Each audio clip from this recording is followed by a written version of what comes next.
Sa number 2, yara na sa tagsa kay LGU kag sa mga alkalde kung luyag nila nga pondohan ang ginaduso nga massive aerial spraying kontra sa RSSI. Inisuno kay Governor Eugenio Jose Lacson nga nagklaro nga kung nag-go green ang probinsya, wala man nagakasayuran nga nagapamatok sila sa chemical spraying. Sa nagligad nga semana, ginsiling ni SRA Administrator Pablo Luis Escona nga ginarespeto nilang panindugan sa probinsya nga maggamit sa biological control sa away kontra RSSI.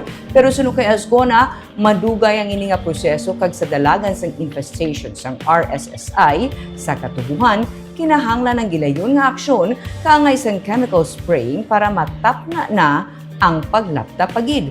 Bilang reaksyon sunod sa gobernador, ginsiling niya man nga hindi maghatag sang pondo ang probinsya para sa ginaduso nga aerial spraying sang chemical, wala man nagakasayuran nga ginapamatukan nila ini. Ang kontribusyon sa probinsya amo ang pagpatuman sang biological control. Sunod kay Lacson, yara na sa ikatlo nga semana ang probinsya sa game plan sini kontra sa RSSI. Kag Miyerkules, magasugod sila sang spraying gamit ang biological control. Dugang pa ni Lacson na tunga ang opinyon sa away kontra RSSI. May mga grupo nga nagapanawagan sang massive chemical spraying kag may mga grupo naman nga nagasuporta gani sang tikang sang probinsya ang paggamit sang natural means.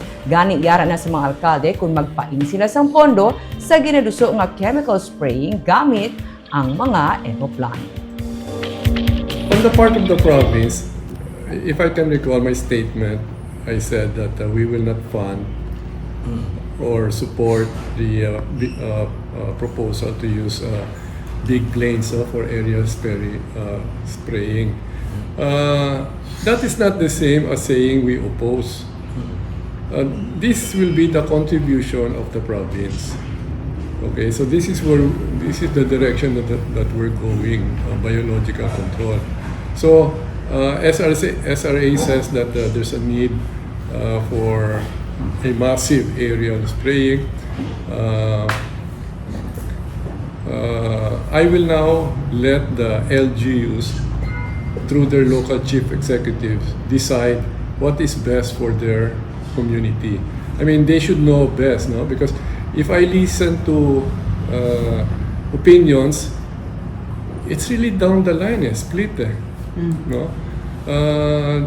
There are groups that are calling for massive aerial spraying. There are also the same number of groups that are saying no, we agree with the direction of the province.